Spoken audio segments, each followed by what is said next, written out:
Thank you for watching ＳիվիլՆեթ TV. I am Mishak Khazarian, coming to you live from the ＳիվիլՆեթ studios. We are joined today by Mayor of Glendale, Zareh Sinanyan. Zareh, thank you very much for joining us. Thank you for having me, Mishak.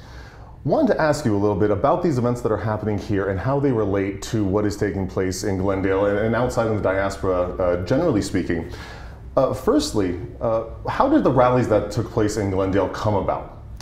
Well, the rallies were organized by, we're talking about the initial rallies because apparently right now there are different groups organizing different rallies, but the rallies that took place at the inception of the movement in Yerevan were organized in essence by two groups. One was a group headed by Artur Sahakyan, a former journalist from Armenia, who sort of coalesced a group of individuals around him.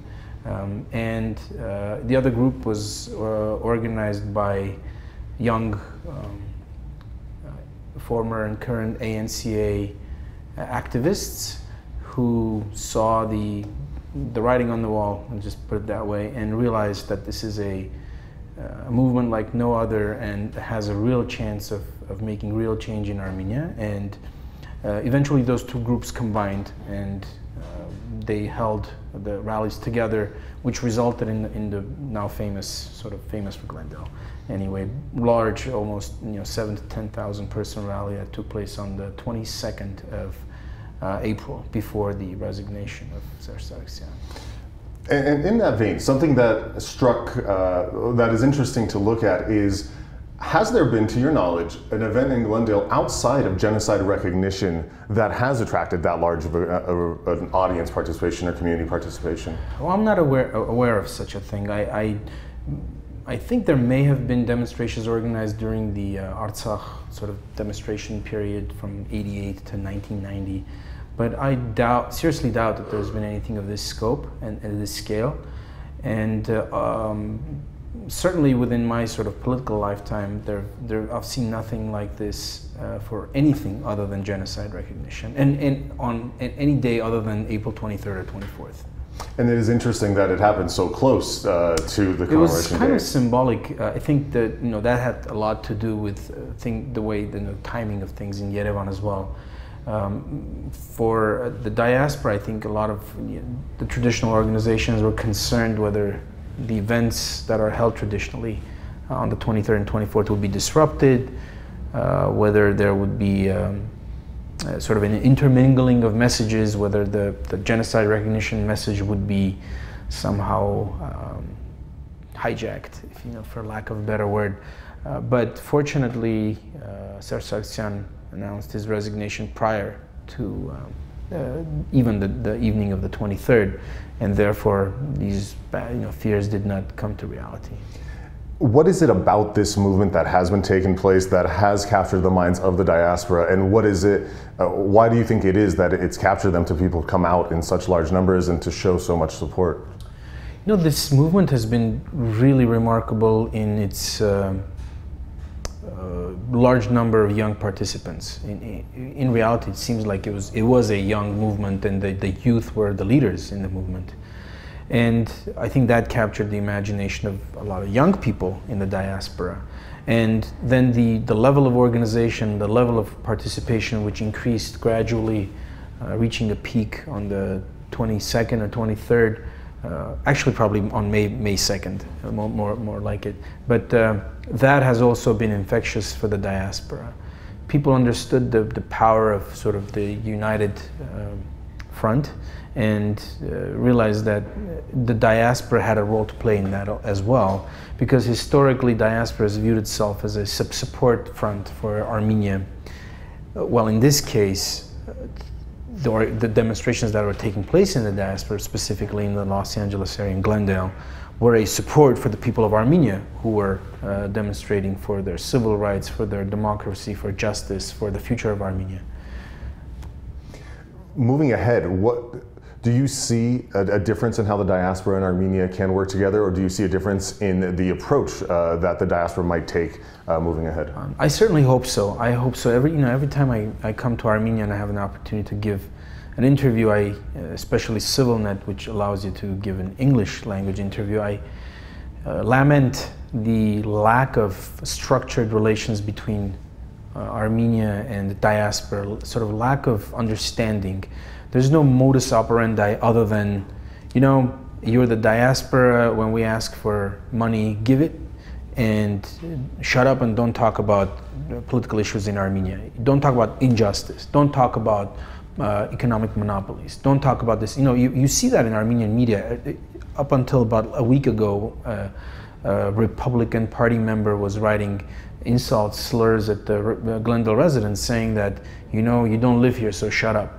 That's been basically the attitude of the Armenian government when it comes to being on the receiving end of diasporan criticism. But it's that issue never comes up when they ask for money for this project, that project. So the relationship has always been insincere, and even from diaspora, it's been insincere. You get diasporan leaders, you know, for lack of a better word, who come to Armenia, for example, and when they do so, they start taking pictures with corrupt officials, with the president, and they gallivant with them, they hang out with them, they feel good, they receive medals from them, and the moment they come back to the West, they start criticizing them and talking about how horrible they are and how bad they are. So that's insincere, that's not correct. Either you're critical of them, you should be critical there, here, everywhere. Or if you're their friend, just, you know, admit it and be a friend to them to the end. So that's always, I've always viewed that as a problem. So now this change that's taking place in Armenia gives the opportunity for Armenia and diaspora to establish a new modus operandi, a new way of doing things, where there's mutual give and take, where there are clear, understandable duties and responsibilities between one and the other.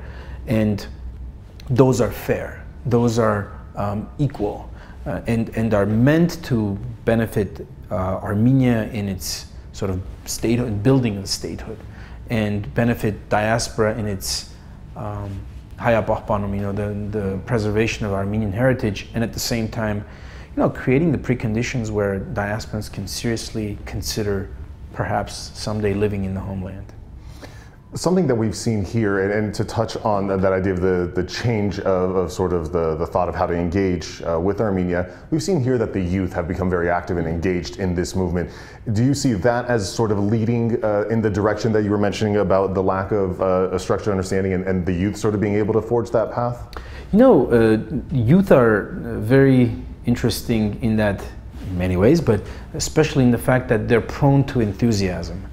Now, enthusiasm obviously sometimes flies in the face of reality, but enthusiasm is something, it's a force that, if harnessed, can lead to amazing results. For example, you know, this revolution can in part be explained by youthful enthusiasm.